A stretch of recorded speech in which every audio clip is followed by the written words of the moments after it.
actually here we go. So we would like to welcome everyone to our very first Forum Connect series. And I know Molly is with us, although her camera is not working. So we only have Tara's beautiful face showing on the screen. Everybody else is just giving us pictures today. So Molly, I want to toss it to you. I don't know if you want to kick things off and where you want to start with the conversation. Yeah, sure. So I love the idea that the forum is doing this year with having all the teams put together a presentation for the whole. Most of them are going to be for the whole network, and a few just for the forum. But really, the idea is for us to learn, and I thought that it made a lot of sense after we have a presentation for those folks that are interested to come together to sort of discuss the presentation or just discuss ideas or get support and help for how to implement the ideas. So I didn't know if anybody and Tammy, who was so excited to put that presentation together for us, she's been all about employee engagement for as long as she's had her company, and she put together what she's calling an ebook of a whole bunch of different ideas of the way she does it and different ideas for things. So that she's graciously offered to share with everyone that was on the call. WBNC hasn't sent it out yet, but she sent me a copy of it. So I didn't know if, first of all, if we want to discuss some of the ideas she had, and if we want to talk, anybody has questions about what are you doing or how are you doing it, we could talk about that a bit. Or if you want, so I guess that's the first thing. Based on the discussions with that Tammy had and all the info she gave us, does anybody have any questions about any of the programs or any requests about how to help implement or any of that?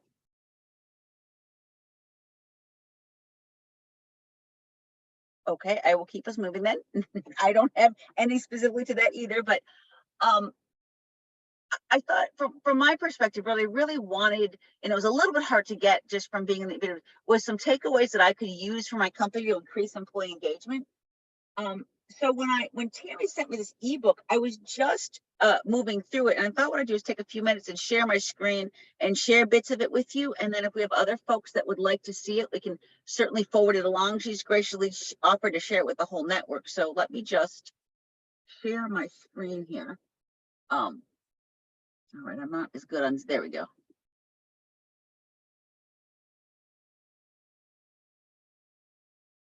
Here we go, share. All right, so here's what I thought was awesome about this. If you go back, if you go back to the front of this, let me just go back here to the first page. Enter. All right, so if you can see at the top, there's like a 78-page ebook that she put together, and she's got different chapters right here. So hybrid engagement, remote engagement, managing the program, creating the experience, small business engagement, and then final tips. This is really a bit like of a how-to manual. So I had started going through the small business engagement section. I was thinking the small business or remote engagement might be a good ones for us to just kind of do a quick spin through together and look at and think about and talk about if we want to keep throwing ideas out about engagement programs that we could do. Does either one of those sections jump out to folks on the call more than any other? And do you guys want to do this? I mean, we have this time to talk about employee engagement, so I don't want to take over the agenda if y'all have other thoughts. I really want it to be a discussion versus me trying to represent Tammy's stuff for crying out loud. Do you want to see this, or do you want me just to forward this ebook along with those of us on the call? I mean, I'm not sure how we want to proceed. That we want this to be more of a collaborative discussion for folks. What would you like to do?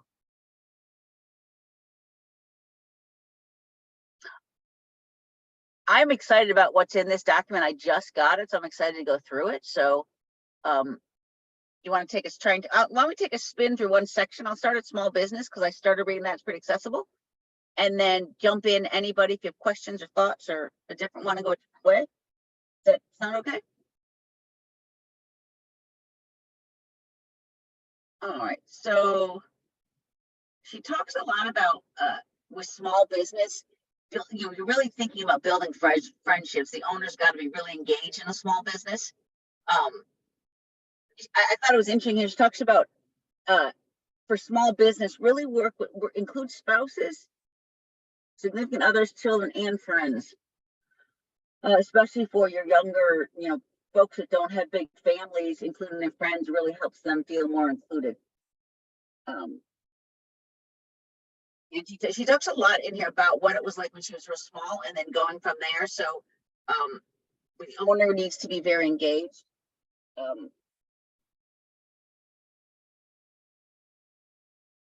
She had a bunch of good tips about lunch and dinner meetings. Let me just ask a question for you guys.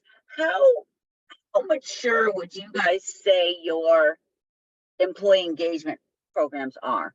Do you feel like it's pretty mature and yet you're always looking for new ideas, or do you feel like you need a lot of help getting a stronger employee engagement program?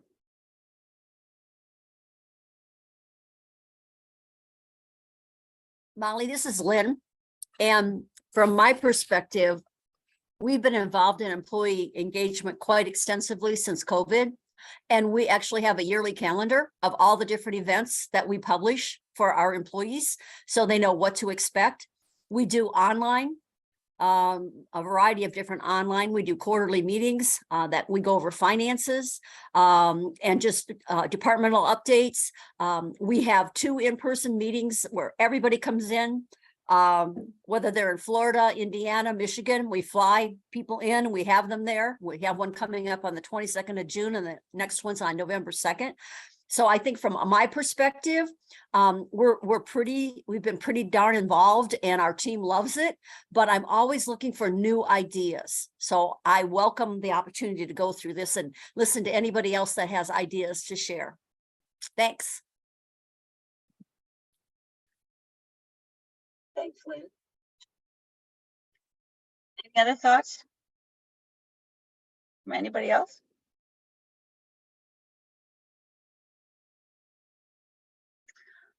All right, so I'm in the small business section here that she's got. I'll just share a couple of things that we do that I think are really super successful. So we send a Survey Monkey out to everybody every single Friday and ask the one question: how did Boz treat you this week? And it's great, good, fair, poor, they can rate it, and gives us a good sense of employee sentiment. And we actually share then that a cumulative, we make it anonymous, we share the cumulative result with everybody every week in our meetings, so that people are have a sense of how things are doing. So it definitely encourages people to helps us keep our finger on the pulse of how people are following. We notice when we make changes, for instance, to our back office systems, oftentimes those scores go down a bit as people are stressed for the change. So it helps us keep our finger on the pulse of it. And it's super easy to do in SurveyMonkey. We do a lot of happy hours. So once a month we meet at somebody's house, or we will do a virtual happy hour with games that people seem to like a lot. I really, in looking at like this what I have on the screen, I didn't want to just read it to you, but just some different ideas and thoughts that Tammy shared with us about different kinds of holiday parties. I thought some of her thoughts here are pretty things I hadn't really thought about, but they make a lot of sense here. Poker nights, garage sale. I think the biggest key to employee engagement activities is to make it fun and make it be about friendships and connections. And that's the ultimate message that I think we took from Tammy's meeting last week. Molly, this is Lynn, and I would value an opinion of the folks on this call. We have never previously had a company-wide meeting with everybody there, where during the day, it's not in the evening event, it's during the day, so that we can get people there from out of state, where we are going to hold it on the 22nd, potentially at a winery. So therefore, in the past, we've never had alcohol. And we really don't have anything in our handbook, our employee handbook, except if someone's entertaining a client, what they would do as far as alcohol and that sort of thing, limits. And so I'm really curious. Right now, we're trying to figure out, do we do no alcohol? Do we do a 1 drink limit? Do we do a 1 drink limit and then anything after the event, they can do whatever they want? My concern would be liability, their safety, first of all, and then liability of the company if they have a drink during business hours at a sanctioned event. I would be really curious to know what other people do if they do something similar. Well, I can share, we have at least typically one in-person meeting a year where we have alcohol is served. I haven't put a lot of thought into all the liability piece of it, but we've always had them be an open bar and people can drink as much as they want. It's just a part of what the party is. I've not found people going overboard. I mean, you still are at work with all your colleagues, even if it's after hours. And so, I mean, that's what we've done, and it seems to have worked out well. It makes it feel more, to me, if you're going to do minimum or pay or all that, to me, it always just makes it feel more intimate and more like you're inviting them to more of an intimate party of friends as opposed to a work function. So that's part of, I think, my thinking of why I always did it that way. But I hadn't really thought about the liability. You know, I know WeBank like hands out like 2 tickets, right? So I don't know if that's a solution. You know, you would hope people are professional, but you never know, right? And you don't want the liability of them harming themselves or harming someone else and then getting sued over it. So, you know, I don't think it's a bad idea. In the handbook, it says, you know, you have to act responsibly at corporate parties. You know, it could just be, you know, a line item. Thank you. I just wasn't sure because, as I said, we normally don't do anything with alcohol during the actual regular business hours of the company. So you're thinking along the same lines are. We were thinking 1 drink ticket, and anything beyond that, they would be responsible, and they could only have 1 drink during the company sanctioned event. And then afterwards, if they want to stay, they want to party, they want to do something else, that would be on their own time and of course their own expense. So I really appreciate the input. Thank you. Yeah, great. Thank you for asking.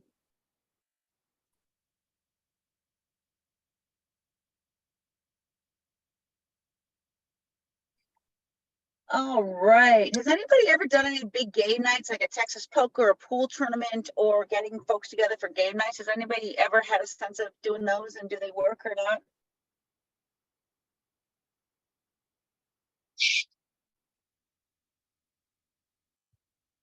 You know, it's always fun, but it's not cheap, is if you do a casino theme and then have prizes. Yeah. So it's like play money. Yeah. I've done that on multiple occasions. It's just a lot of fun, right? People can play cards, or you can rent a craps table and a roulette table. It's not cheap, right? Right. But, you know, if it's at maybe your annual party, Yeah. it seems to really liven things up. We've had a lot of success with cornhole tournaments. It's inexpensive, and then they have different teams. Sometimes it's individual, but they have different teams, and most people have a cornhole. So we just have the teams, or people bring them when they come to a company-wide party. And we have found that has been a lot of fun. And people seem to really enjoy it. So rather than do something with pool or Texas Hold'em, like at another venue, we'll just bring it to wherever we happen to be happening. And this time on June 22nd, we're going to have it at a winery that has an indoor and an outdoor area. And we're going to set up the cornhole there. So that's just another idea. Folks seem to like cornhole, and it's inexpensive. Yeah, no, that's great. You know, Tara, I've been to several Molly, fundraisers that are casino themed. I hadn't thought of a company party. I like that idea. What were you gonna say, Tina? I have done some things like for summertime, and brought in an ice cream truck, and employees, it brings them out, give them time to just kind of sit around. They could get whatever they wanted, visit with other people from other departments. It's still the work day. So, you know, shut down for an hour or so, and they can just come out, or the departments come out as a team and get some ice cream and just kind of hang out. Also bought the like the Kona ice truck. So trying to do it around themes of the season. And that was just something a little different instead of, having a big cookout or something. It was just one of those, oh, by the way, we're going to do this. And it breaks up the monotony. And they really seem to enjoy that. So. another Tina, thought. I love that idea. Thank you for throwing that out there. I think that's a grand idea. Thank you. Yeah, and it's not that expensive, really. Right. I love this idea she's talking about here about like creating engagement every Friday. Like with some of my newer employees, we're in a pretty intense, lots of people are learning new jobs right now and everything. And so one of my new employees said, what if we said we have no meeting Friday afternoon? So Friday afternoons, we don't schedule any meetings, and people, it's just a chance people catch up, finish up their week, kind of, a lot of people have plenty of work they can do outside of meetings. And so it was super well received. And I love this idea of taking it a step further and taking an hour or two to have just some sort of, and we're all remote. So what kind of, and I don't love remote contests. I'm probably in the company, the one who sometimes participates the least when they come up with them, but having a way that people can just, hang out a bit, have some sort of activity that can be sort of fun for people to pop in for a while just to kind of unwind their brain. But I love the idea of having it being a regular part of the week, Look, comments about lunch and about like the politics around taking people to lunch versus a walk. Have any of you had that experience where it causes friction and tension with other employees if you start taking people to lunch, or have you not experienced that?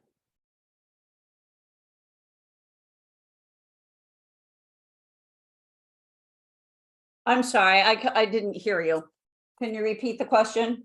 Yeah, I just had this section up here that she has in her main oversong about taking lunch. And although taking people to lunch is a great way to build kind of team, sometimes I think she experienced stuff with small office dynamics of jealousy and things like that. I just wondered so she's suggesting just go out for a walk, because eat your lunch separately, then just go out for a walk to talk with them. And I just didn't know if anybody else had tried to do that as you're building relationships one-on-one, if you had to deal with different kind of political dynamics around that, or if it's not as big of a deal. So this is Tina. One of the things that the company that I used to work with, we would create lunch with the CEO, and what we would do is invite people from different departments and have a lunch catered in, and did that several times throughout the year. So all people, regardless of what their position was in the company, could wind up having lunch, and they were able to, just have conversation, or if the CEO wanted to get a pulse on a certain topic, and, that would be on the table as well. So, and the goal was to have them enough so they could get at the majority of employees to have that opportunity to have lunch with the CEO. So and then we also encouraged from top down for directors and leaders to schedule lunches, team lunches, so that everybody could, have that kind of experience with their one-up manager or two-up managers as well. And do you think that was effective for building camaraderie and team, or was it more just for having the CEO have a pulse on things? I think it was both, because they got to have lunch with people across the organization, and conversations started. And for some that worked with other departments that they may have, might have had some contentious relationships or just didn't know them, they started to put faces and having conversations in different settings.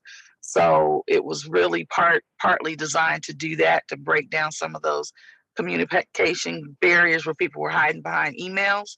And now when you start to sit down and break bread, there's an opportunity to see people as individuals. So I think it helped on both fronts. Excellent. That's really great. I did that once with everybody a couple of years ago at someone's encouragement, and I haven't done it a second time. But I'm thinking it might be a good idea, especially now I've got so many new folks. Yeah, because if you set the stage and you expect, you know, your direct reports to do the same, then that just starts to build that culture. And the whole goal is that, you know, people are starting to have their own ideas about how to engage their teams. Right. I love that. All right. Do you all have some sort of giving program at your company where you do company volunteering or you do some sort of volunteer days? Is this something everybody's doing, or is this a bit of a new idea for folks? Molly, at our company, the company will match up to $300 per employee for an event or multiple events. And this is on a yearly basis. For them to be able to participate or to do a contribution to charities or events that they're very, very passionate about. We also have been talking about doing a Habitat for Humanity build together. That hasn't happened yet, but we were talking about those types of things. Is that what you were asking about? Sure, exactly. I know we do where we give employees up to 8 paid volunteer hours a year, so they can go spend a day working at some volunteer event, and then we'll pay them for that time. So but I love the idea of potentially doing a company match of like a cash donation. That could be really, really great for folks too.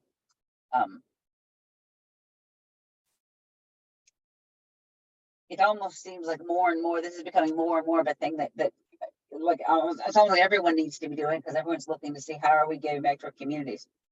Does anybody else have Tara, do you guys have volunteer giving programs, or do you encourage your employees to volunteer and attend do you have certain charities that you guys support more than others? Oh, absolutely. We really highly support mental health awareness for children at Nationwide Children's American Heart Association, because it's #1 killer of women, especially African American, and Somalian, and we have a high concentration of employees in that area. And then we also give to the United Way. So then it is, you know, all encompassing of so many different organizations. We encourage everyone to volunteer, either if they want to do the Heart Walk or if they want to do the Komen. So we have a huge philanthropic, and actually that's one of my responsibilities, is community engagement. How do you think it helps your company? I mean, you feel good doing it. It's the right thing to do, but do you think it helps your company? You know, I think, you know, not from a monetary standpoint, because, you know, it's cash out, not cash in. I think people feel good that the owners are doing the right thing in the community and really looking at, you know, because we have 22 different cultures and 18 different languages, and they're all in different areas of the city. So it's that we are very committed to, you know, increasing the wellness of their families. So I do feel that it's an intangible, how it makes them feel that, you know, that we're committed to helping. Yeah. Yeah, I've recently heard, when I've been talking to potentially younger employees, that this whole idea of how you're impacting the community seems to be such a bigger deal with millennials. Or what are you doing to, you know, I know our B Corp certification was super impressive to several millennials that I talked to. Like, that was important to them. Like, that they don't want to go to work for a company that isn't focused on, you know, how they're contributing to the society around them. I totally agree on that. You know, there's a huge difference between the older generation, the baby boomers, and the younger generation. You know, we were just all workaholics, and that's basically what we were taught.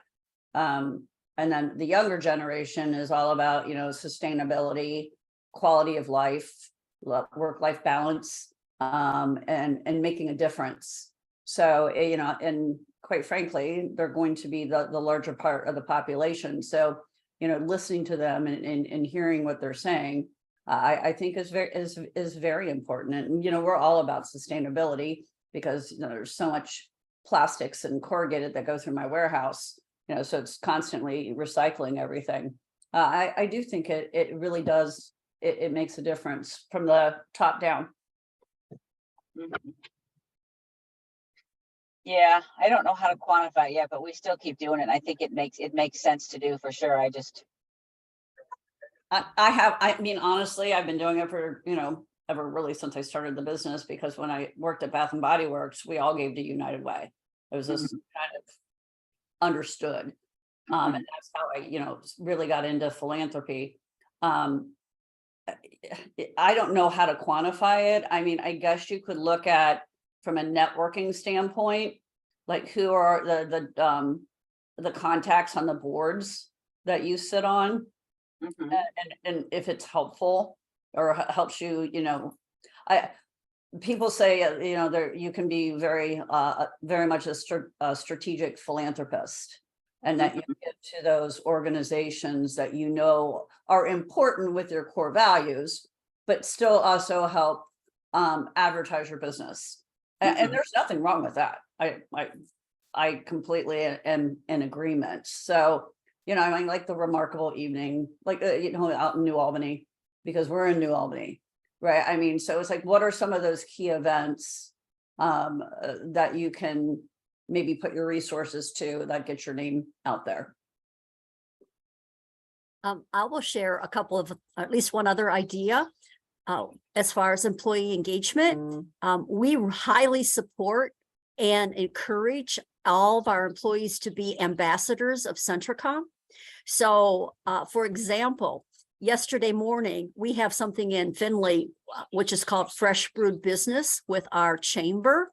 And we had one of our employees who is a great speaker who wasn't really knowledgeable about the topic, but he agreed to learn about a topic. And actually, since we're a sponsor of that event as well, he was the one that actually did the presentation versus having one of the leadership do the presentation. And so we're trying to continually promote them as ambassadors in the community. We paid for his ticket. We celebrated him after it was over. We do these kinds of things. There are many different events throughout the community that have a fee that is charged, and they just let us know that they really would like to participate in this event or that event or whatever, and Centricom will cover that charge for them. I just shared one example for you. The ultimate goal is to create a sense of belonging, stickiness with the organization, and the sense that we care. And Molly, I have, as you do in IT, a lot of very young people, and the millennials absolutely want to work for a company that they see gives back and is visible. So with each of them being ambassadors, and I actually tell them they are ambassadors because I want them to be proud of us and to be out talking with people, that seems to make them feel really good, and it helps build culture. I love that, ambassadors. And getting everyone to be kind of the voice of the company, not just like the leadership. That's really great. How about I just wanted to switch in our section here about monthly meetings and how do you like recognition. I'll say one thing that we do that's been, for me, has been an amazing culture thing is, so we got very intentional about our core values when COVID hit. Like, if we're going to be remote, how do we start really making sure as we bring new people on, how do they, you know, buys people and understand us and how we work? And we had a couple of different rounds. We put our core values out there and then we explained them to people. And over the course of the first 2 years, we probably shifted them a little bit, but we now have 5 core values. And, you know, we say what they are, and then we sort of give a description of what does this look like in action. And then every week at our company meeting, you get a chance to do a call out to anybody that you work with who's exemplified like a core value. And so anytime, you know, one of them is embrace accountability. Another one for us is honor the details, be a positive force. And we have a little definition about what those mean to us. But then anytime someone does something that maybe helps you out a bunch or really goes above and beyond a certain area, really demonstrates that, anybody in the company can nominate them and do a little, here's the core value and here's what they did to kind of really be a great exemplary person of that. And that kind of recognition, number one, it helps. It's been amazing for me because now I use core values in every one of my job descriptions, and I'm getting fewer people, but way more of the right people. I'm having better hires, but it also is helping my new people really understand the way we work much better and much more quickly. And it's also that anybody can get acknowledged. Sometimes you'll have 10 people in one meeting get acknowledged, other times it's 2 or 3, but it really allows people to give a shout out to anybody that's, gone above and beyond and helps articulate our core values in a way that makes them real for people. What other kind of recognition do you guys do? I like that idea, Molly. Thank you for sharing it. You're welcome.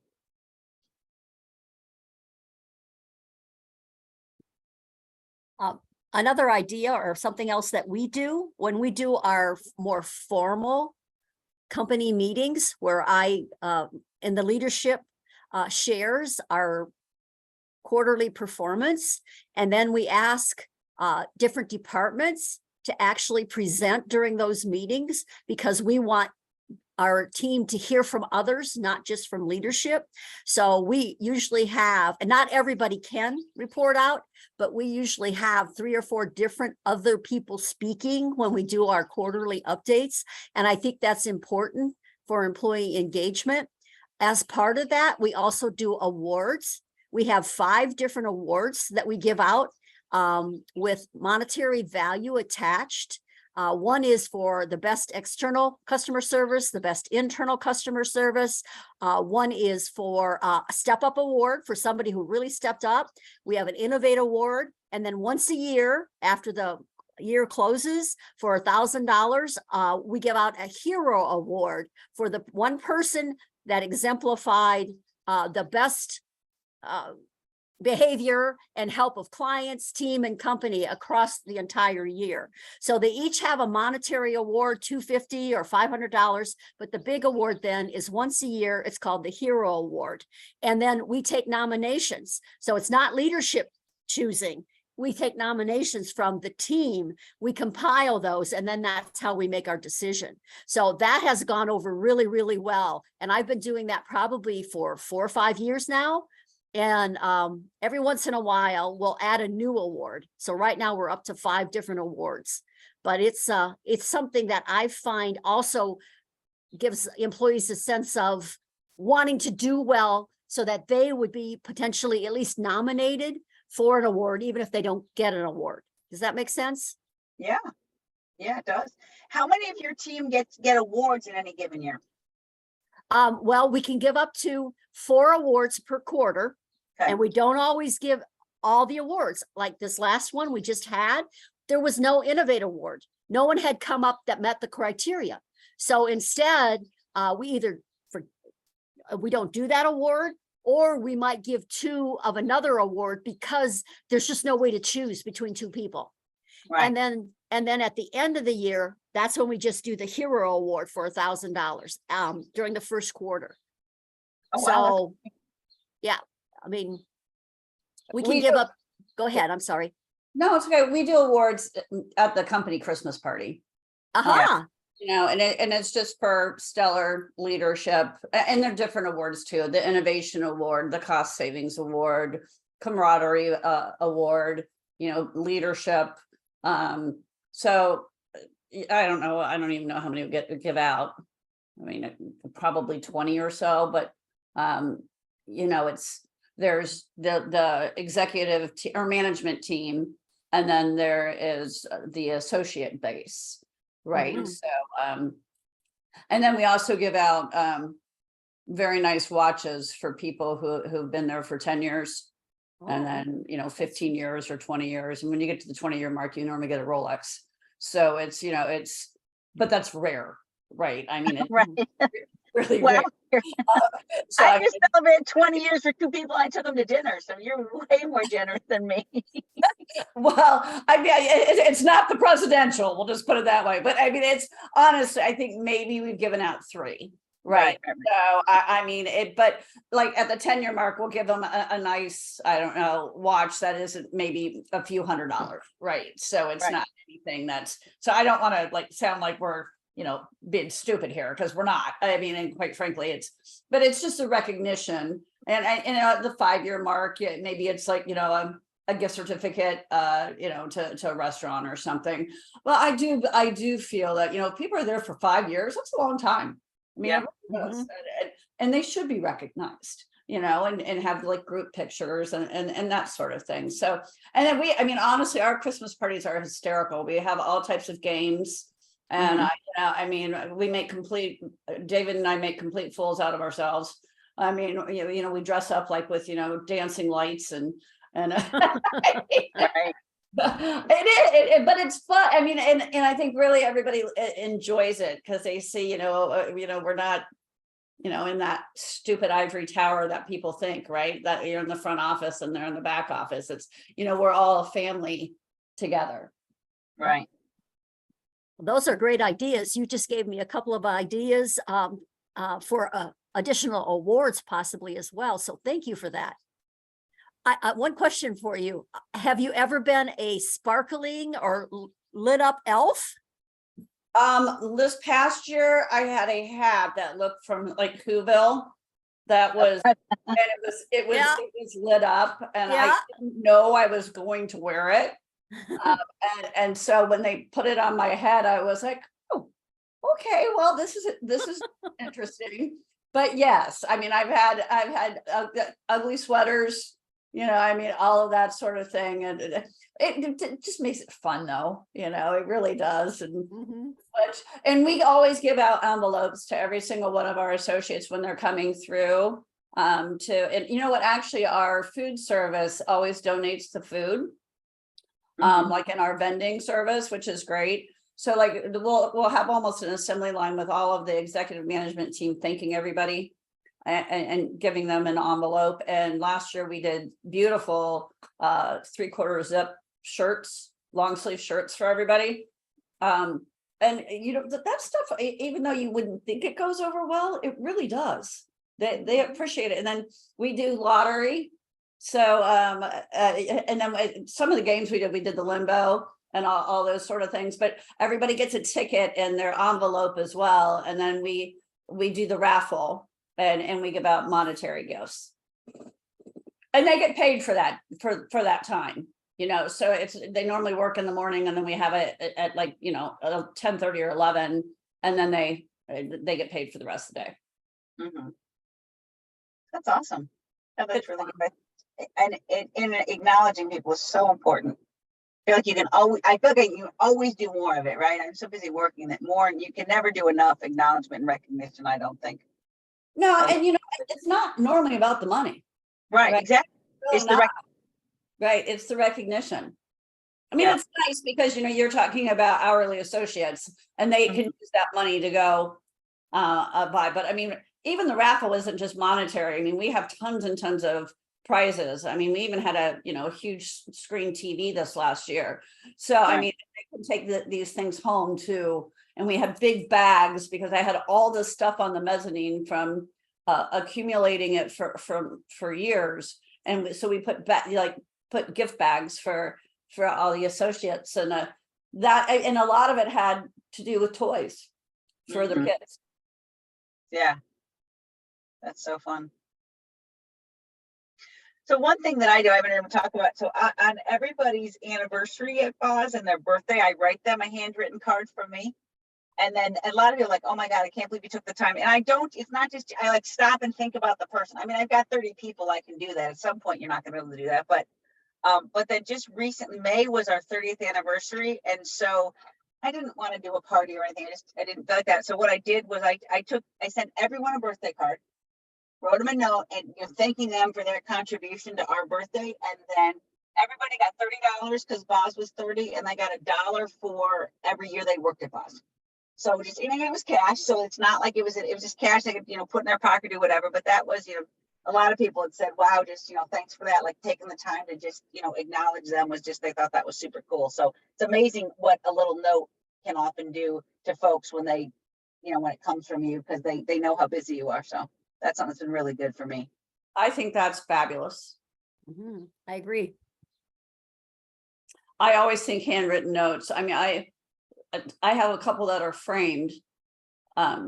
Yeah, from my clients, like Mr. Wexner, right, who wrote me a handwritten note, and I was like, he probably didn't write it, his assistant probably did, but it didn't matter. It still meant a lot to me, right? So, then the Speaker of the House, Paul Ryan, his team had sent me a handwritten note. So I mean, I still have those. Because because I'm not clearly in their league in any way, shape, or form, but these are your associates, and it's basically saying, I care. Right. Exactly. All right. Does anybody, oh, here we go. Just surveys. We talked about it. Does anybody have anything else? I mean, I feel like we've had a good discussion here. We've got 15 more minutes. I'm happy to stay on, but I don't want to like pull people along, just keep the whole hour. Is there anything else? I really appreciate all the contribution from everybody.